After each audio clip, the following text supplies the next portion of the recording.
हा, जय भीम.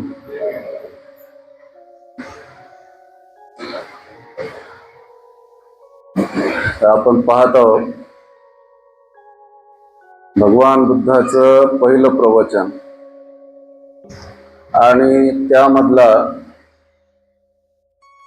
विशुद्धी मग्ग म्हणजे विशुद्धीचा मार्ग. त्या विशुद्धी मग्ग किंवा विशुद्धीचा मार्ग म्हणजे विशेष प्रकारे स्वतःच विशेष प्रकारे शुद्धीकरण करण्याचा मार्ग, त्याला विशुद्धी मार्ग. आणि विशुद्धीचा मार्ग काय आहे तर तो आहे पंचशील.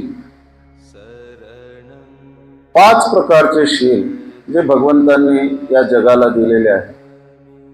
त्या पंचशिलामधले काल आणि परवा आपण 2 शिलांच्या बद्दल माहिती पाहिली.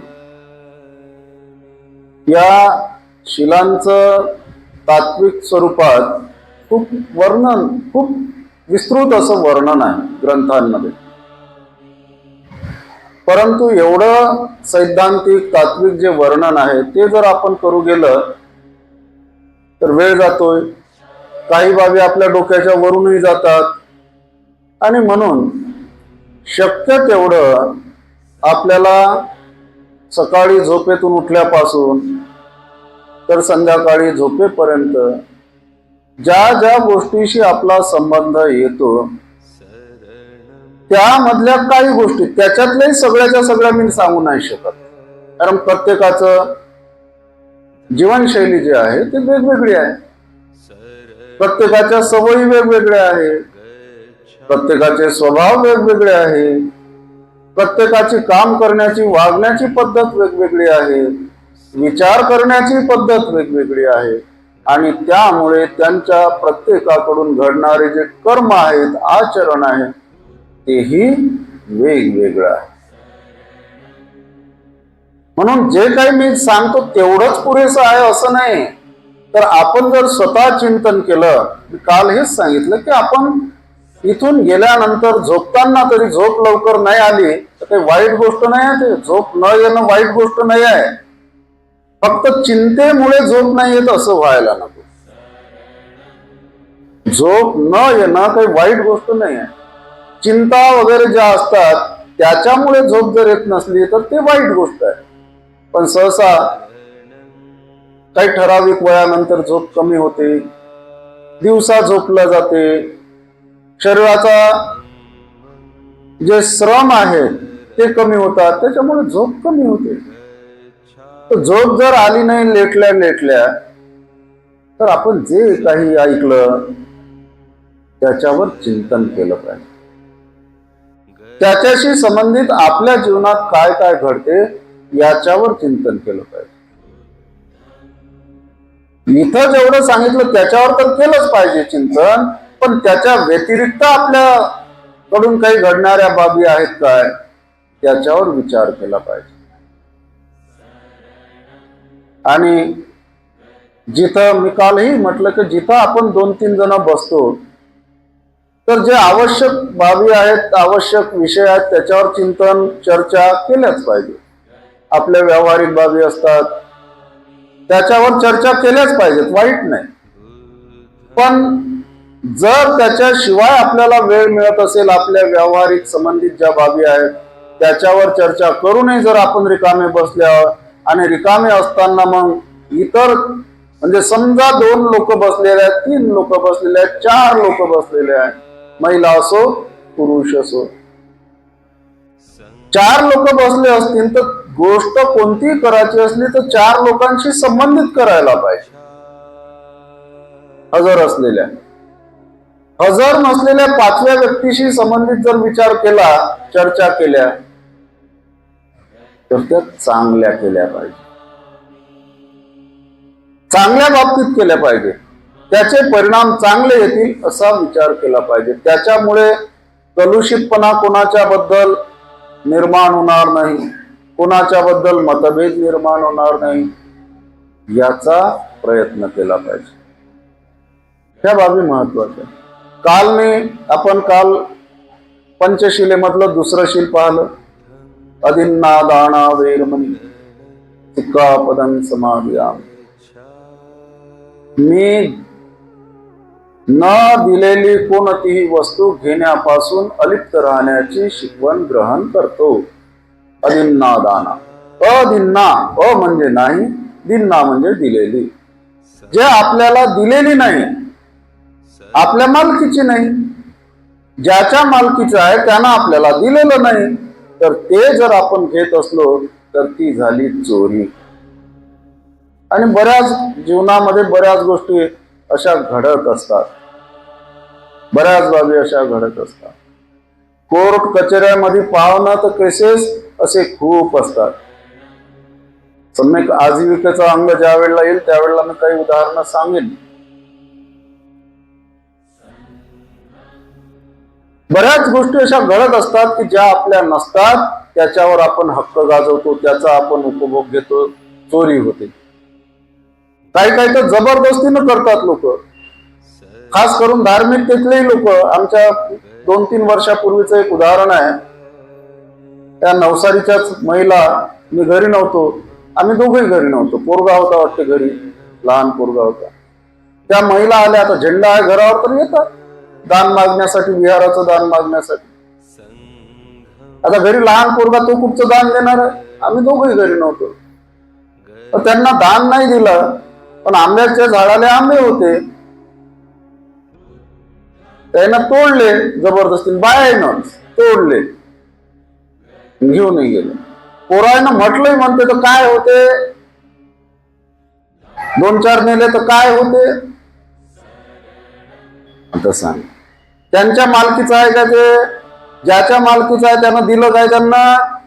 यांनी स्वतःच्या मताने का तोडावे? सहजरित्या लोक करतात, काही वाटत नाही. मजूर, शेतमजूर लोकांचं पहा, काल मी हे सांगितलं नाही, कारण वेळेचं बंधन पाळावं लागते. सगळ्यांचा विचारही करावा लागते. इथून जाऊन घरचे काही कामधंदे असतात महिलांचे, वेळेचाही विचार करावा लागतो. मजूर, शेतमजूर कामाला जायचे. आता तर आपल्या इकडे शेती नाही आहे, हा भाग ठीक आहे, पण आताही आपले जे काही नाते संबंध आहेत, खेड्यातले लोक आहेत, शेतावर कामाला जातात, शेतावर कामाला जातात, मजुरीला जातात, शेतमजूर म्हणून. फुकटात जातात काय? फुकटात जातात काय? मजुरी घेतात ना, काम करायची मजुरी घेतात. मग त्या शेतकऱ्याच्या शेतामध्ये काही तुरीच्या शेंगा असतील, काही मुगाच्या शेंगा असतील, आणि येताना आपल्या चालले तोडत तोडत तोडत तोडत तोडत तोडत. त्यांना सांगितलं काय आपल्याला घेऊन जा म्हणून? शेतकऱ्यांना नाही सांगत, तरी आपण तोडत तोडत घेऊन जातो. तो बिचारा मुकाट्यानं पाहिजे, नाही म्हणत नाही, होई म्हणता येत. जर 4-5 दिवस, हप्ताभर त्याच्या शेतामध्ये जर 5-6 मजूर कामाले असतील, आणि दररोजचे 2-2, 4-4 किलो 5-6 मजुराच्या मिळून जर शेंगा जात असतील, किंवा कोणते अन्य पिकाचं वाण घेऊन जात असतील, तर त्याचं नुकसान नाही काय? त्याचं मन नाही दुखणार का? त्यानं जर 20 रुपये रोजाना आपल्याला कामाला सांगितलं असतं ना, म्हटलं किंवा तुम्ही तर शेंगा नेल्या, मग 5 रुपये रोज तुमचा कमी करतो, तर मान्य होईल काय? हे मान्य नाही होत है ना. आम्ही एकदा 2 वर्षापूर्वी कोकणामध्ये, म्हणजे महाराष्ट्र दर्शनाला गेलो. आमचे सगळेच होतो, फुले साहेब वगैरे होतोच आम्ही. एका ठिकाणी गेलो, ते गरम पाणी, थंड पाण्याचे झरे जे होते तिथं, वावरातून जावं लागलं. तर आमच्या सोबत जास्तीत जास्त शिकले सवरले नोकरीवालेच लोक होते बरं, काही गरीब कोणीच नव्हते. फार 2-4 मोजके लोक जर सोडले तर जवळपास चांगले परिस्थितीनं असलेलेच लोक होते. आणि कोकणातली शेती जर पाहिली तर अत्यंत अर्धा एकराची शेती आहे. अशी खूप मोठं त्याच्याकडे 10-10, 20-20 एकर शेती नसते. अर्धा एकर, पाऊण एकर, 1 एकर अशीच शेती असते. आणि त्या शेतीत जास्त उत्पन्न येत नाही. त्या वावरातून त्या गावाला आम्हाला जावं लागलं संबंधित ठिकाणी. गरम पाण्याचे झरे होते तिथं. तर तिथं जात असताना त्या वावरातून जाताना लोक असे ओळखून घेत आमच्यासोबत, अरे शेतकरी बिचारे, गरीब शेतकरी, त्याच्या अंगात कपडे नाही, त्याच्या म्हणजे अंग दिसून राहिलं अर्धवट कपड्यावर आहे बिचारे, त्याचं ओळखू येतं ना गरीब आहे श्रीमंत आहे. ते बिचारे आपले मुलं मुलं पाहून राहिले आमच्याकडे लोकांकडे. वाईट वाटलं मला. मी म्हटलंय काही लोकांना हे आपल्याला नाही ते, पण आता सगळे सारखे थोडे असतात.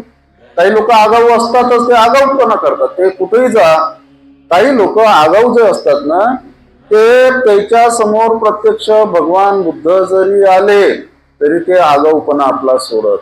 आपण काय लावतो, एवढे लोक असतातच. हे जे आहे चोरीमुळे किंवा न दिलेली चोरी म्हणणे, बाबासाहेबांनी त्याला चोरीच हा शब्द वापरला 14वे प्रतिज्ञा दिली तर दुसऱ्या त्या आमच्या त्या नवसारीच्या महिला दुसऱ्या 2 दिवसांना पुन्हा माझ्या घरी आल्या. पहिले दिलं दान मी, पण म्हटलं त्यांना तुम्ही बुद्ध विहाराच्या साठी दान मागायला निघाल्या आणि चोऱ्या करून राहिल्या लोकांच्या घरी. नाही बाप्पा याले काय चोरी म्हणतात काय? म्हटलं आता तुम्ही मला सांगा ना कायले काय म्हणतात तर मी लोकायले सांगतो, तुम्ही मला सांगता काय? म्हटलं जरासं वाटतं ना बोलताना, काय बोलतो आपण, कोणाशी बोलतो, कसे बोलतो, याले चोरी म्हणतात का? मग चोरी कायले म्हणतात म्हटलं? काय तुमच्या घरी चोरून नेण्याच्या सारखं म्हटलं? सगळे झोपडपट्टीतले लोक आपण, आपल्या घरी लाखो रुपये तर काही पडलेले नाहीत ते लोक चोरून नेतील. मग तुमच्या घरी तर काही चोऱ्या होणारच नाहीत म्हटलं तुमच्या हिशोबानं. जरा शिका म्हटलं, पहिले बाहेर निघाले काम करायला सुनावले जराशे. मग शेवटी म्हटलंही त्यांना की वाईट नका वाटून देऊ, कारण तुम्हाला मी जर बोललो नाही तर कोणी बोललेच नाही तुम्हाला, तर तुमची चूक तुमच्या लक्षात कशी? असेच जर लोकांच्या घरी जाण, कोणी उपटपणानं बोलून काही अपशब्दांचा वापर करतील, मग काय? मग चांगलं वाटेल का तुम्हाला? ह्या अशा जे प्रकार आहेत अगदी सहजरित्या लोकांना काय वाटतं की काय काही फरक नाही पडत, लहान लहान, परंतु लहान लहान गोष्टीमुळे सुद्धा वाढत जाते. म्हणतात थेंबे थेंबे तळे साचे. तलावामध्ये पाणी जे पडते ते थेंब थेंब थेंब थेंब पडते, पण एवढा मोठा तलाव भरते ना. कर्माचं तसंच आहे, लहान लहान लहान लहान चुका होत जातात, पण काही कालांतरानं त्या वाढत जातात आणि त्याचं स्वरूप एवढं भयंकर होते. शाळेमधले पोरं कोणाचं पाटी चोरतील, कोणाची लेखन चोरतील, कोणाचा पेन चोरतील. घरी मायबाप पाहिजे दिसल्यावर मायबाप काहीच म्हणतील नाही, मी तर घेऊन नाही दिला पेन तुले, त्याजवळ आला कसा? विचारायला नाही पाहिजे त्या मायबापाने. हा पेन एवढा चांगला दिसते तुला, आम्ही तर काही घेऊन नाही दिला, मग त्याजवळ आला कसा? कोणत्या मित्रानं दिला? कोणता मित्र एवढा चांगला आहे, श्रीमंत आहे, तुला एवढा चांगला पेन देण्यासारखा? चौकशी करायला पाहिजे. आणि जर का लक्षात आलं तर त्यावेळेलाच इथंच जरासं ह्या जे आजार आहे ते सवयी ज्या असतात ना, ह्या आजाराचं स्वरूप असतात. चुकीच्या सवयी ह्या आजार असतात आणि हा आजार लहान असते, सुरुवात असते. त्यावेळेस जर लक्षात आलं तर त्याच्यावर उपाय केला पाहिजे. आणि लक्षात आल्यावरही जर आपण लपवून ठेवलं त्याची सवय वाढत जाते आणि कालांतरानं तो मोठा गुन्हेगार बनतो. हे जर लक्षात अगोदर आलं आणि त्याच्यावर जर वेळीच उपचार केले, इलाज केला, आवर घातला, प्रतिबंध केला, तर कदाचित त्या व्यक्तीचं जीवन भविष्यात सुधरू शकते. असं नाही की सगळेचे सगळे लय लोक या जगात चांगले आहेत. मी काल हे म्हटलं राजकारणी लोकांच्याही बद्दल, सगळेच राजकारणी खराब नाही, असं काही नाही. काही लोक मी पाहिलेले आहे, त्यांना आपल्या प्रॉपर्टी खर्ची घातल्या, गरीब झाले, श्रीमंताचे गरीब झाले. राजकारणात आल्यावर श्रीमंत असलेले लोक गरीब झालेले मी पाहिलेले आहे. आणि जे भिकार चोट होते ते करोडपती झाले, तेही पाहिलेलं आहे. दोन्ही पाहतात. तर जे चुकीचं आहे, सगळ्या गोष्टीला अपवाद असतात, सगळे सरसकट सगळेच काम चुकीचे करत नसतात. म्हणून चोरी करू नये, लहानशी बाब आहे परंतु टाळली पाहिजे. आणि मी काल तरी एक उदाहरण सांगितलं सामाजिक विषमतेचं. जर का गरीब आहे आणि जीवनाचा मरणाचा प्रश्न जर असेल, गरीब म्हटण्यापेक्षा एखाद्या वेळेला जीवना मरणाचा प्रश्न असेल आणि लहानशा स्वरूपाची जर चोरी केली असेल तर ती त्यावेळेला तत्व म्हणून स्वीकारली जाते, गुन्हा म्हणून नव्हे. कारण त्याला ती करावी लागते, इलाज नसते. नाही केलं तर त्याचं जीवन सुरक्षित नाही राहत, धोक्यात येते. हे तत्व म्हणून आहे. आज आपण पाहणार तिसरं शील, पंचशिलेमधलं तिसरं शील. भगवान बुद्धांनी जे पंचशिलेमधलं तिसरं शील दिलेलं आहे, कामे सुमिच्छाचारा वेरमणी सिक्खापदं समादियामि. कामे सुमिच्छा, हे कामभोगाची इच्छा, दुराचार ज्याला म्हणतात, दुराचार, व्यभिचार. व्यभिचार जे समाज मान्य नाही, कायदा मान्य नाही, कायद्याला मान्य नाही, समाजालाही मान्य नाही, अशा प्रकारचा लैंगिक स्वरूपाचा व्यभिचार,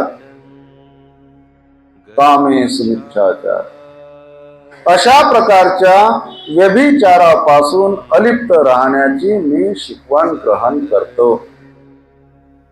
सिक्खापदं, शिक्षापद, सिक्खापदं म्हणजे शिक्षापद, सिक्खापदं समादियामि, ग्रहण करतो. बाबासाहेबांनी 15वी प्रतिज्ञा दिलेली आहे 22 प्रतिज्ञांमध्ये, मी व्यभिचार करणार नाही. बाबासाहेबांनी लय सोपं काम करून टाकलं. जास्त डोक्याला ताण नाही द्यायचा, फक्त आचरण करायचं, त्या तत्वाचं पालन करायचं. आता हे जे शील आहे ना, फार अवघड जागचं दुखणं असल्यासारखं शील आहे. जास्त बोलता येत नाही आणि चुपही राहता येत नाही, अशा प्रकारचं हे शील आहे. भगवान बुद्धाच्या काळामध्ये जे धार्मिकतेच्या नावावर भगवंताच्या अगोदर पासून जो वैदिक धर्म होता, त्यामध्ये जास्त यज्ञयाग, पूजार्चा याचं जास्त प्रस्थ होतं, ते जास्त प्रमाणात चालत होतं. आणि कुणालाही मुक्ती साधावयाची असेल, ज्याला स्वर्गाची प्राप्ती म्हणतात किंवा जीवन मरणाच्या फेऱ्यातून मुक्त व्हायचं असं म्हणतात, ही अशा प्रकारची मुक्ती ज्याला प्राप्त करायची आहे, परंतु त्यानं संन्यास घेतलेला नाही, तो गृहस्थीच आहे, तर मग त्या व्यक्तीनं यज्ञ करायचे, यज्ञयाग करायचे. पुरोहितांच्या, यज्ञ म्हटला का पुरोहित आला, आणि पुरोहितांच्या म्हणजे ब्राह्मणांच्या हस्ते तो यज्ञ व्हायचा. आणि आपण पाहिलं की यज्ञामध्ये 3 गोष्टी प्रामुख्यानं चालायच्या, हिंसा, व्यभिचार आणि नशेली पदार्थांचं सेवन, या 3 गोष्टी चालायच्या.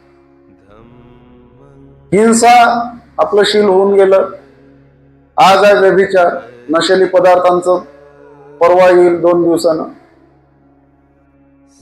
व्यभिचाराचं जे प्रमाण आहे ते भयंकर असायचं.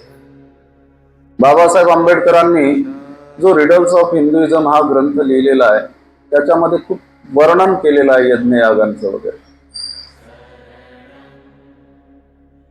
व्यभिचार हा जे त्या यज्ञामध्ये जे पुरोहित राहायचे, ते पुरोहित जो यज्ञाचा आयोजक असायचा, त्या आयोजकांकडे ज्या सुंदर स्त्रिया राहायच्या, तरुण स्त्रिया राहायच्या, त्यांचा उपभोग ते जाहीररित्या घ्यायचे,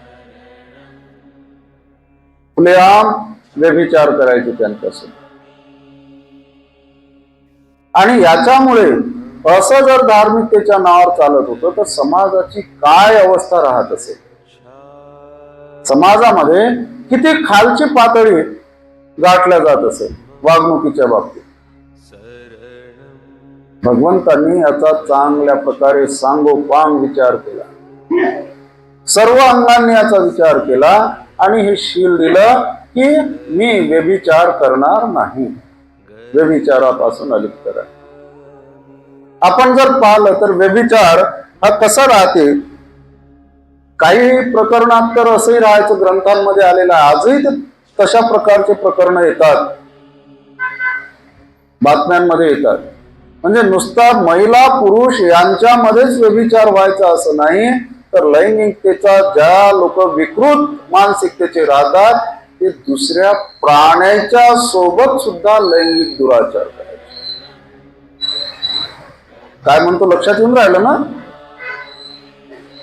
दुसऱ्या प्राण्यांच्या सोबत. मग काय महिलाही असायच्या आणि पुरुषही असायचे.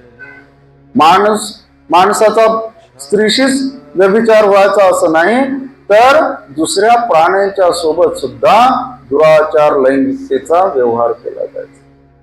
आजही असे उदाहरणं घडत आहेत. आपण दररोज जर जागरूकतेनं बातम्या वगैरे पाहिल्या तर लक्षात येते, माहित पडतं. ही जी अवस्था आहे अत्यंत हीन नीचपणाची अवस्था. बऱ्याचदा या जो व्यभिचार घडते तर याच्यामध्ये काय असते, याच्यामध्ये सुद्धा लोभ असते, तृष्णा असते, लोभ असते. आणि या लोभाची तीव्रता भयंकर असते, साधी सुधी नसते. हिंसेमध्ये लोभ असते, चोरीमध्ये लोभ असते, पण व्यभिचारामध्ये जो लोभ असते ना तो जास्त तीव्र स्वरूपाचा असतो. कोल्हापूरवरून, आता माहित नाही, परंतु कोल्हापूरवरून पोलीस टाइम्स नावाचं साप्ताहिक निघायचं अगोदर, माझं शिक्षण चालू असताना, आणि मी 7 वर्ष कोल्हापूरलेच होतो, त्यामुळे मला ते माहित होतं. तिथून ते पोलीस टाइम्स नावाचं साप्ताहिक निघायचं.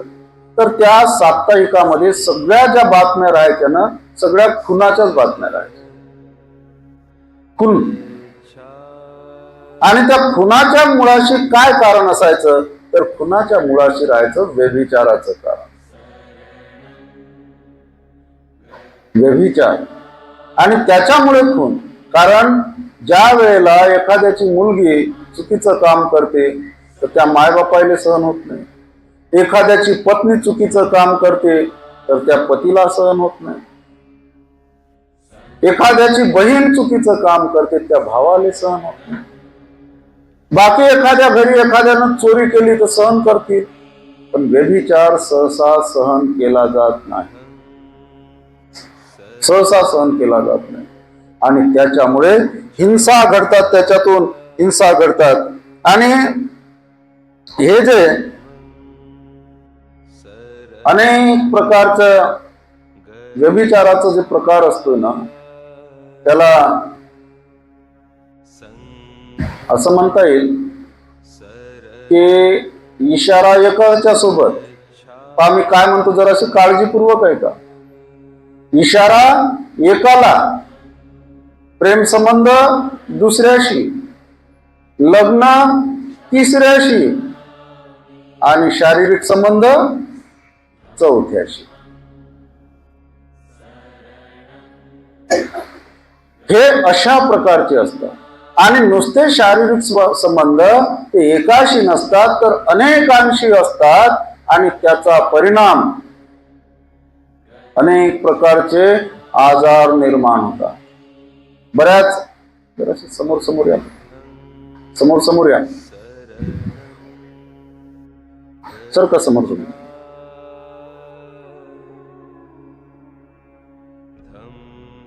तर कसं सगळ्यांसमोर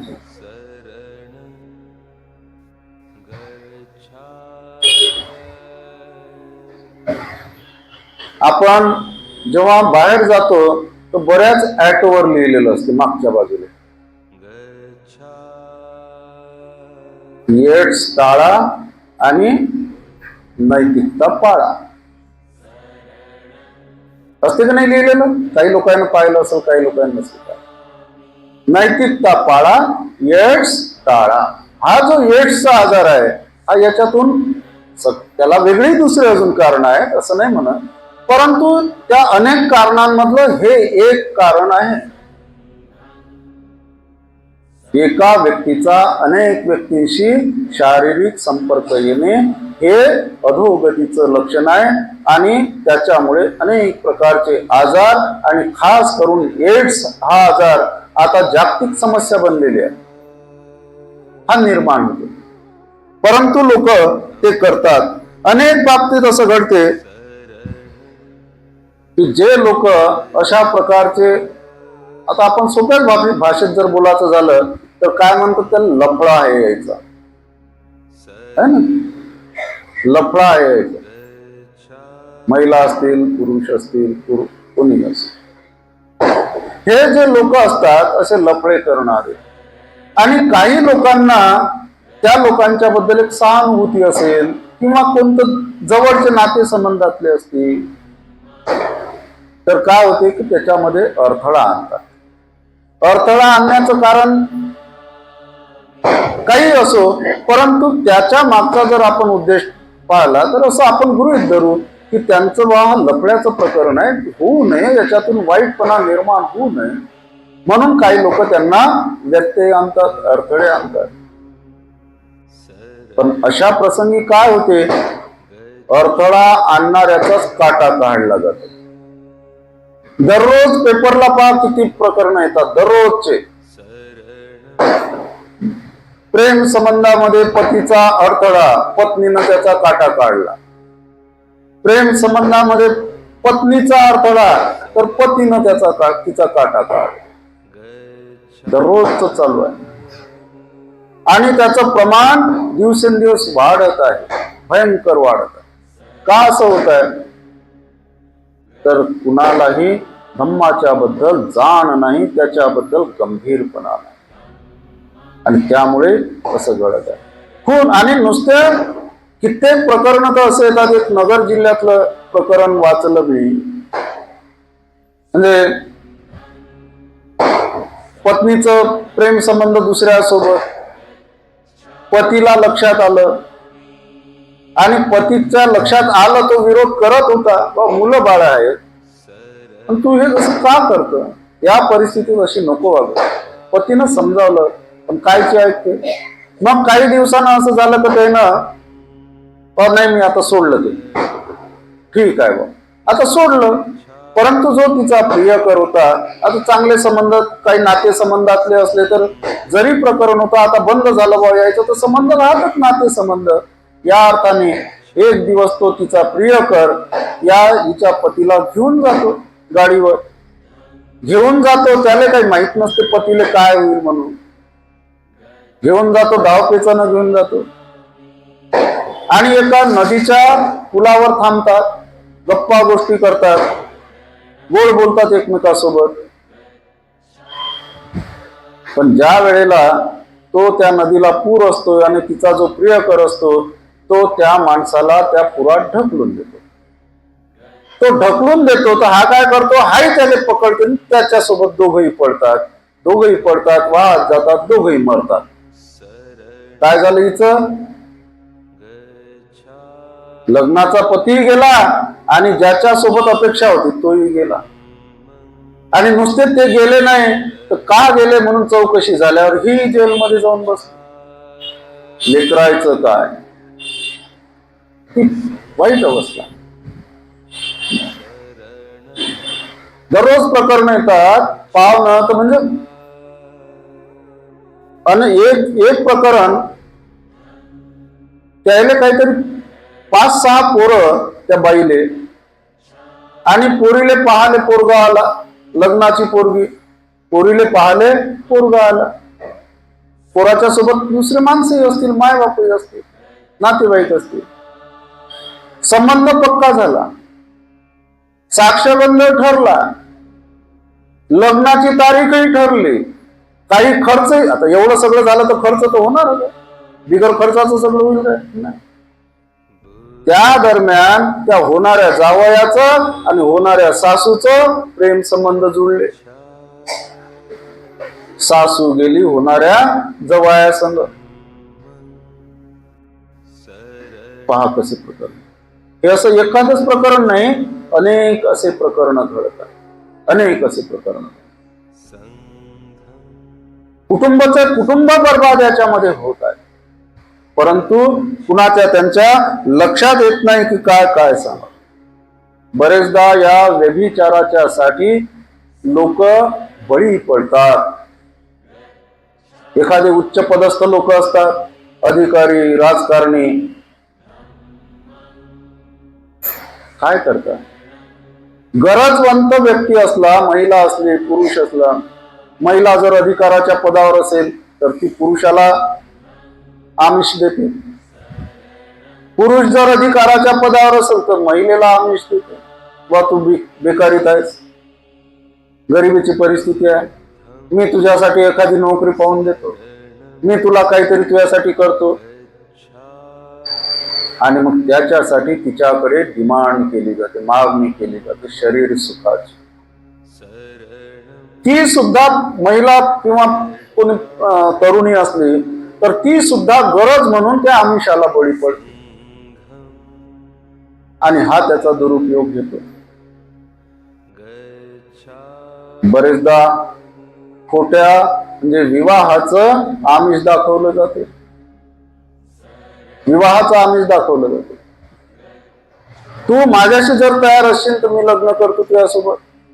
आता महिला जर असेल तर तिलाही वाटते जाऊ दे ना, आपला नवरा काय असता आहे जंगला, त्याला सोडून द्या आणि याले धरा.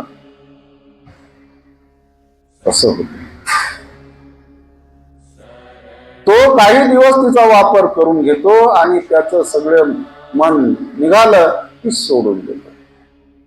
आणि मग पोलीस मध्ये केसेस होतात.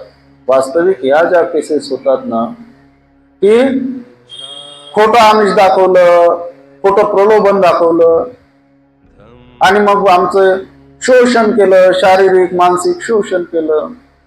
मी या वैयक्तिक या मताचा आहो की त्याला दोघंही जबाबदार असतात. जर महिला 20-25 वर्षाच्या वर वयाची असेल, तिला स्वतःच्या जीवनाचा विचार करता नाही येत काय?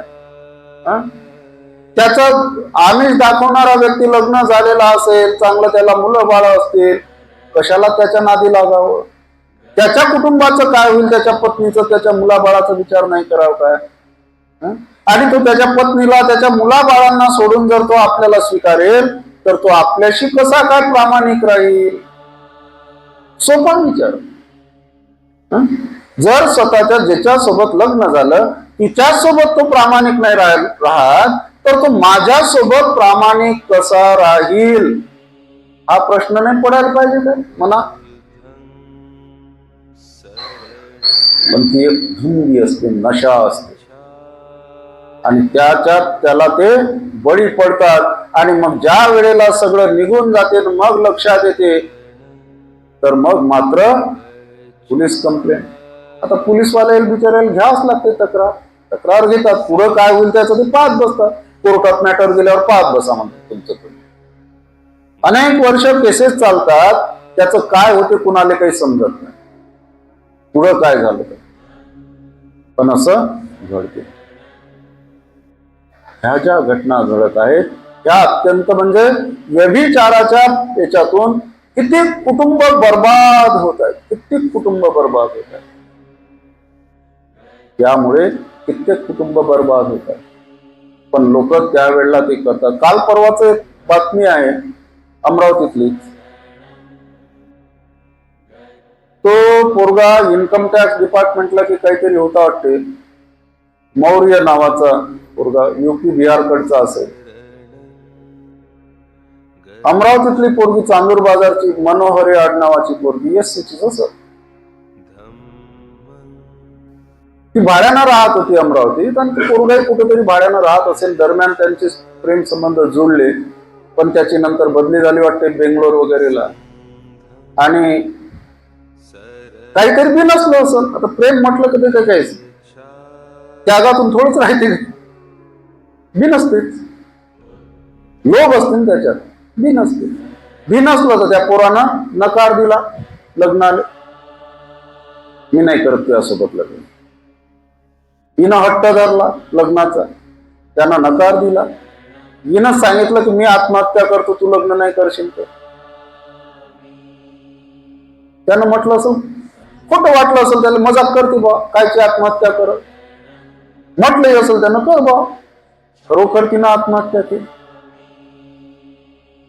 त्यानं तिच्या मायबापाला फोन केला वाटते पोरानं की बा ही अशी अशी म्हणते तर तुम्ही जाऊन पहा. तिचे मायबाप चांदूर बाजार मधली पोरगी, ते मायबाप येऊन पाहिजे ती पोरीनं फाशी घेतलेली गेली. स्वतःच्या मनुष्य जीवनाची म्हणजे काय झालं आता तो कुठला पोरगा युपी बिहारचा सेंट्रल गव्हर्नमेंटच्या नोकरीमध्ये मौर्य म्हणजे जरासा दुसऱ्याच जातीचा स्वतःला उच्चवर्णीय समजत असेल, ही असेल आपल्यापैकी एससीची वगैरे, काय नाही ना कोणाच्या नादी लागावं. पण ते म्हणतात ना हुरडली मेंढी लागली लांडग्याच्या माग, अशासारखा तो प्रकार. आणि जीवन बर्बाद करून घेतात स्वतः. हे प्रेम संबंध बऱ्याच प्रमाणात आजकाल प्रकरण घडत आहेत. लग्नाच्या बाबतीत पहा आपण काय घडत आहे. कित्येक वेळेला मुलगा असो मुलगी असो प्रेम संबंध असतात. काही प्रेम संबंध माय बापायला माहिती असतात, असं नाही की माहिती नसतात, माहिती असतात. पण माहिती असूनही जर का बळजबरीनं त्यांचा विवाह लावून दिला तर किती भारी पडते, किती भारी पडते. पुण्यातलं आत्ताच एक गाजलेलं प्रकरण आहे. अग्रवाल आणि सिया गोयल आणि चेतन अग्रवाल हे जे प्रकरण आहे किती गाजलं आता. त्याचं लग्न जुटलं, करोडोपती लोक, जयपूरचे हॉटेल त्यानं बुक केले, पॅलेस राजशाही पॅलेस त्यानं बुक केले. 17 करोड रुपये त्यानं नुसते त्या हॉटेल आणि त्या पाहुण्याचा येण्या जाण्याचा विमानाचा खर्च त्याच्यासाठी 17 करोड त्या पोरीच्या बापानं खर्च केले. आणि ते पोरगी आणि पोरगा सोबत हिंडत होते. त्या पोरीनं जाणवू नाही दिलं त्या पोराले, त्याच्यासोबत चेतन अग्रवालले जाणवू नाही दिलं. पण फोनवर बोलत असताना तिच्या प्रियकराशी ती बोलत होती. त्याचं नाव केतन चौधरी आहे ना, असं काहीतरी नाव, केतन चौधरी पोराचं नाव. आणि ज्याच्या सोबत लग्न झालेलं फिक्स झालेलं होतं तो चेतन अग्रवाल. आता त्या कोकणचा जो भाग आहे, धबधबे खूप आहेत तिथं. मला वाटतं खंडाळा की लोणावळ्याचं ते धबधब्यावर गेले आणि तिथं केलं. तिच्या प्रियकरासोबत ते बोलत होती आणि बरोबर याले जाणीव न होऊ देता ते बरोबर ज्याच्या शेवटला जे टोक असते तिथं गेले आणि याले बरोबर ढकलून दिले. पोराला ज्याच्या सोबत लग्न ठरलेलं ढकलून दिलं. आणि प्रोपोगंडा काय केला, याचा तोल गेला आणि हा पडला ना मेला. हा पत्ता नाही लागू दे. पण पोलीसवाले जेव्हा चौकशी करतात त्यावेळेला ते सापडलं. किती बदनामी झाली. पोरगा जीवानं गेला, एकुलता एक पोरगा होता माय बापायले, जीवानं गेला. आणि एवढा खर्च ज्यावरती पोरीवाल्यानं केला तर पोरवाले काही गरीब नव्हते ना, अग्रवाल कंपनी गरीब नव्हते ते. एकुलता एक पोरगा जीवानं गेला, इकडे पोरीवाल्याची किती बदनामी, किती बदनामी. आणि ते पोरगी अंध. जीवनात तिच्यासोबत कोणी लग्न करणार नाही करणार आता विषयच नाही. किती वर्ष जेलमध्ये राहील काही सांगता नाहीये. तिला सोबत साथ देणारे तिचे माय बापही असते. बऱ्याच गोष्टी माय बापायले माहीत असतात. म्हणून या बाबतीत आपण जर विचार केला तर जर का असे नाजूक ज्याला कायदेशीर आणि सामाजिक मान्यता नाही असे नाते संबंधातले लग्न वगैरे चुकीचे होत असतील तर ते टाळले पाहिजेत.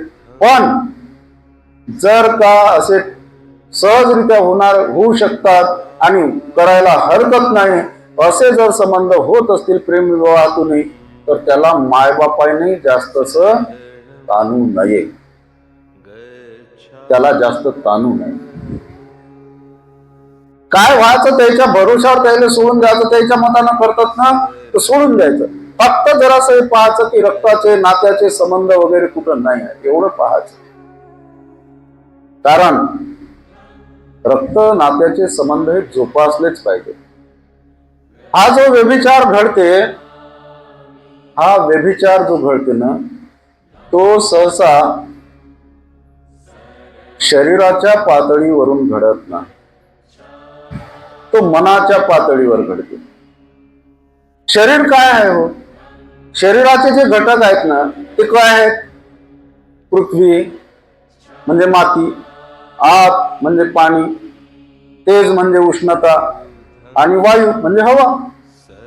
हे 4 घटकांपासून, या 4 भौतिक घटकांपासून प्रत्येक जीवाचं शरीर बनलेलं आहे.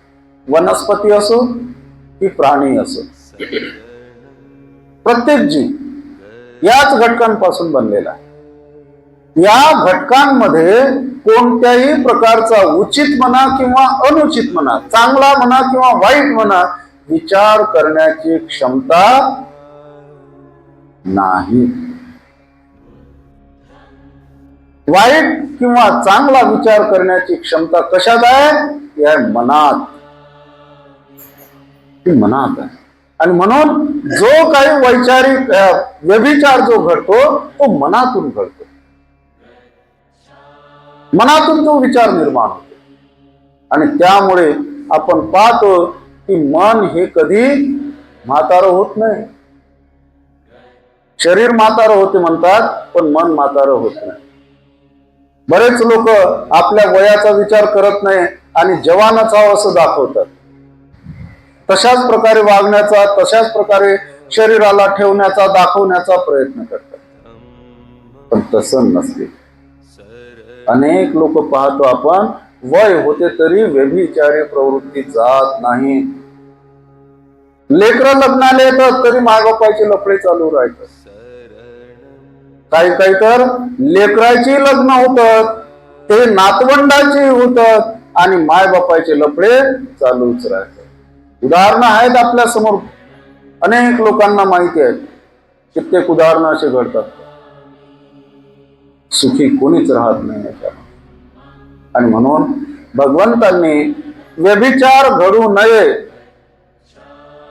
जरी मनातून व्यभिचाराची प्रवृत्ती असली तरी ती आकर्षण मात्र शारीरिक असते.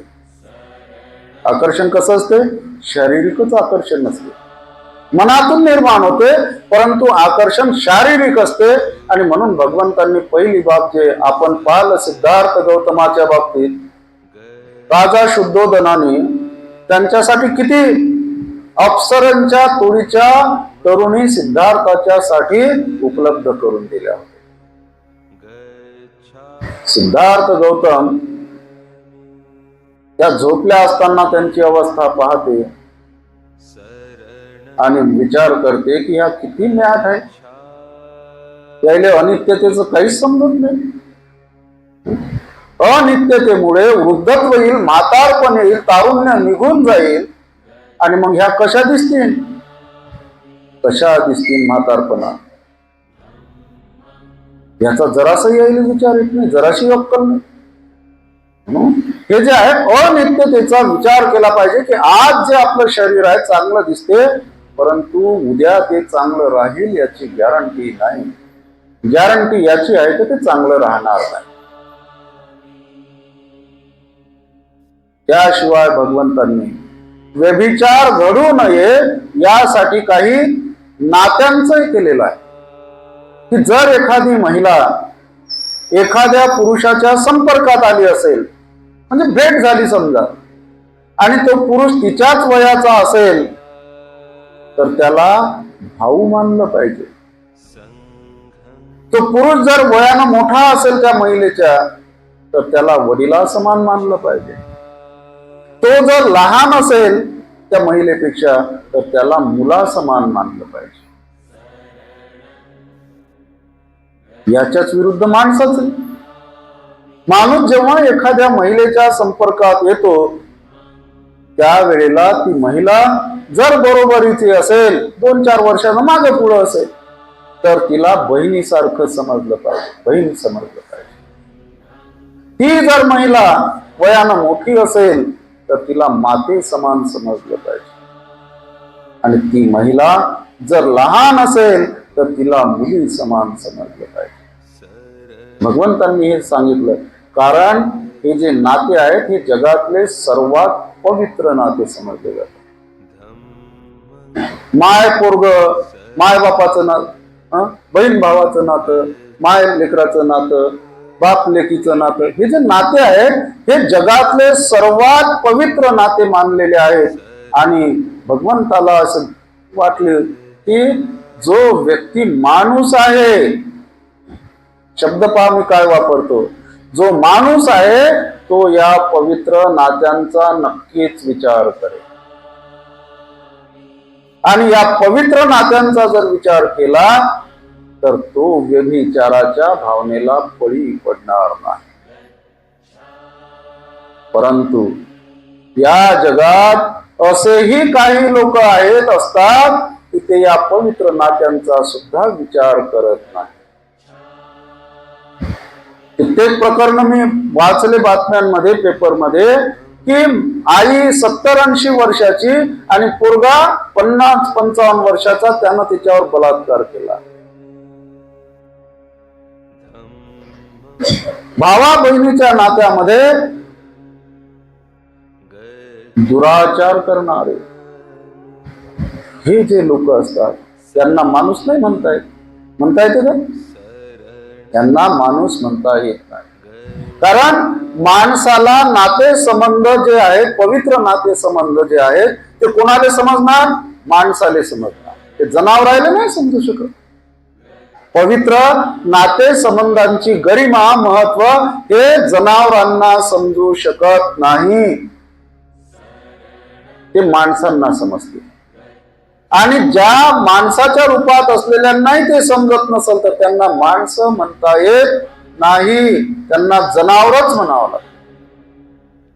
त्यांना काय म्हणावं लागते? जनावर म्हणावं लागते. आणि जनावर जर म्हटले तर त्याची काही किंमत नसते. जनावर, आता कुत्रे किती रस्त्यानं असतात, किती मरतात. कोणाला वाटते याचे हा मेला ना ऍक्सिडेंट ना, तर पोलीस कंप्लेंट करा, चौकशी करा, कोण मारलं तर. कोण करते काय असं? कारण त्याच्या जीवनाचं महत्व कोणाला वाटत नाही. अशा प्राण्याच्या जीवनाचं महत्व कोणाला वाटत नसते. असंच आहे की या प्राण्यापेक्षा खराब जगणारे जे लोक आहेत, ज्यांना पवित्र नाते संबंधाचं महत्व वाटत नाही, त्याही लोकांचा निसर्ग सुद्धा त्यांचं महत्व जाणत नाही. आपण सुद्धा माणसं म्हणू, निसर्गाला सुद्धा त्याची किंमत वाटत नाही त्या लोकांची. निसर्ग सुद्धा त्यांची किंमत नाही करत. मागच्या वर्षी मी ते उदाहरण सांगितलं होतं आपल्या रिद्धपूरच्या आश्रमातलं. त्या काहीतरी ती साध्वी बनणार होती, ते पोरगी खूप गाजलं ते प्रकरण पेपरला. साध्वी बनण्यासाठी गेली, 17 वर्षाची होती वाटते. 18 वर्ष झाल्यावर तिची दीक्षा करू असं ठरलं होतं. मायबापायनं त्या पोरीले, मायच्या आग्रह असतो, त्या पोरीले तिथं नेऊन ठेवलं की बा वयस्कर होईपर्यंत, 18 वर्षाची होईपर्यंत हिला ट्रेनिंग देऊ धार्मिकतेचं, महानुभाव संप्रदायाचं तो आश्रम. आणि ते पोरगी तिथं 17 वर्षाची असताना तिथं ठेवलं. तिले भेटीले अधून मधून नातेवाईक जातातच ना.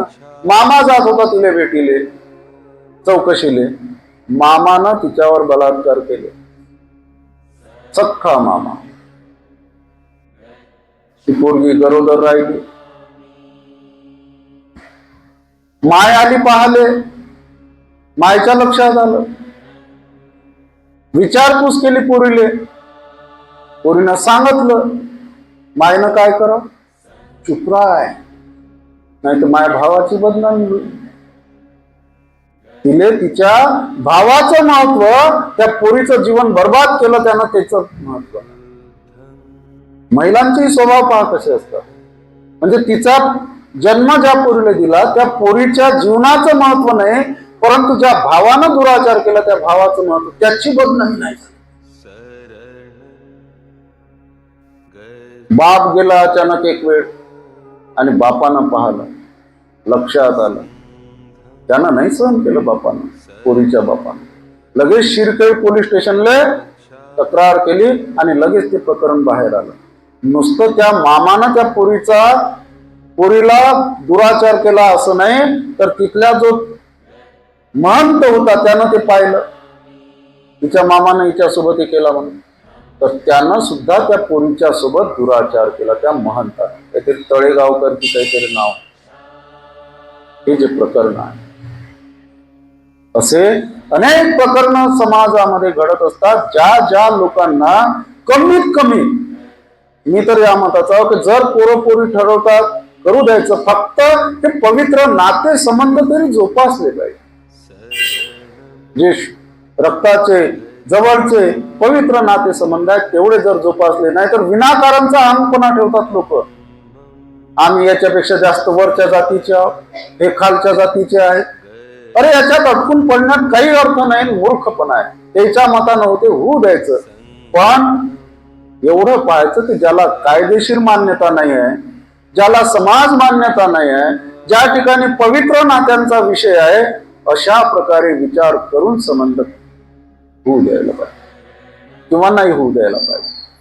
पण जे लोक, वारंवार सांगत असतो की जे लोक अशा पवित्र नात्यांचा विचार करत नाहीत, त्यांच्या बाबतीत निसर्ग सुद्धा विचार करत नाही. निसर्गाला सुद्धा वाटते की हा माणसाच्या जन्माले आला, ही माणसाच्या जन्माले आली, परंतु जनावरांसारखे जगून राहिले. माणसाच्या जन्माले आले आणि जगून कसे राहिले? जनावरांसारखे. म्हणजेच यांना पुन्हा माणसाचा जन्म नको, माणसाच्या जन्मात हे पुन्हा येण्याच्या लायकीचे नाही. यांचा जन्म व्हावा तो कुत्र्या मांजरा डुकराच्या शेतात व्हावा, त्याच लायकीचे आहे. आणि ते कसे मरतात कसे जगतात कोणी त्यांची काळजी करत नाही. म्हणून शक्य तेवढं ज्या ठिकाणी लग्न झाल्यानंतरही हा जो व्यभिचार आहे ना, नुसता शारीरिक नसते, बरेचदा काय होते, मनातून असते आकर्षण. महिला असो पुरुष असो, लग्न झालेले असले तरीही मनातून एकमेकांच्या बद्दल आकर्षण असते, परंतु दिसत नाही, कारण त्याच्यात भीती असते. काही प्रमाणात भीती असते, काही प्रमाणात लज्जा असते. भीती म्हणजे ते महिलेचे नातेवाईक काय करतील काय, आपल्या घरचे लोक काही करतील काय, आपल्याला अडथळा आणतील काय, कायद्याचं जे काही पोलीस डिपार्टमेंट आहे, न्यायालय आहे, यांच्यामुळे आपल्याला त्रास होईल याची भीती असते. आणि काही लज्जा पण असते. लज्जेमुळे आपण जर असं केलं तर आपल्याला काय म्हणतील लोक. लज्जा ही दोन प्रकारची असते, स्वलज्जा आणि लोकलज्जा. लोक आपल्याला काय म्हणतील, की लोकांच्या बद्दल बाळगलेली लज्जा, आणि आपल्या मनातच लज्जा निर्माण होते की अरे मी असं काम नाही करायला पाहिजे. ही लज्जा बाळगणं चांगली गोष्ट आहे. म्हणून ज्या ठिकाणी ज्यांची अवस्था जे असेल, हा शेवटचं सांगतो की आपण ज्या परिस्थितीत आहोत त्या परिस्थितीमध्ये समाधानी असलो पाहिजे. ज्यांचं लग्न व्हायचं आहे ना, त्या स्थितीमध्ये समाधानी असलं पाहिजे. इकडे हात मारा, तिकडे डोकं करा, तिकडे पाय करा असं नाही कसलं पाहिजे. लग्न झालेले आहे, ज्याच्याशी झालेलं आहे त्याच्याशी इमानदार असलं पाहिजे. काय म्हणतात ना ते, पदरी पडलं काय पवित्र झालं, अशासारखं आहे ना, पदरी पडलं आणि पवित्र झालं. बरेचदा होते असं, लग्न होते तोपर्यंत नवीन राहतात तर काही वाटत नाही, गोडी असते. जसजसे जुने होतात तस मग माणसाला वाटते का हे अशी नव्हती पाहिजे, आणि बाईले वाटते का हा असा नव्हता पाहिजे. सगळ्याचं नाही हो, पण बऱ्याच लोकांचं होते, समाधानी नसतं. पण आता त्याला इलाज नाही, झाले ते झाले. दुसरं करायला गेलं तर ही जाईल आणि दुसरंही होणार नाही. त्यामुळे भगवान बुद्धांनी हे जे शील सांगितलेलं आहे हे सुखी जीवनाचा आधार आहे. या शिलाचं पालन करणं म्हणजे जीवनात सुखाची प्राप्ती करणं, जीवनातून दुःख कमी करणं. आणि या शिलाचं पालन न करणं म्हणजे जीवनामध्ये दुःख ओढवून घेणं, संकट ओढवून घेणं आहे, संकटांना निमंत्रण देणं आहे. आणि म्हणून बाबासाहेबांनी जी 15वी प्रतिज्ञा दिलेली आहे, मी व्यभिचार करणार नाही. आणि भगवान बुद्धांनी जे पंचशिलेतलं 3रं शील दिलेलं आहे, कामे सुमिच्छाचारा वेरमणी सिक्खापदं समादियामि, म्हणजे लैंगिक दुराचारापासून, व्यभिचारापासून अलिप्त राहण्याची शिकवण मी ग्रहण करतो. आपण सर्वांनी आपल्याकडून वैयक्तिकशः या शिलाचं तंतोतंत पालन कसं होईल याचा प्रयत्न करावा. आपल्या संपर्कात येणाऱ्या लोकांनाही यासाठी आपण प्रवृत्त करावं, मदत करावं. एवढीच आजच्या प्रसंगी महत्वाची बाब सांगतो. आणि आजचं जे काही मी सांगितलं 3रं शिलाच्या बाबतीतली माहिती ती इथेच थांबवतो.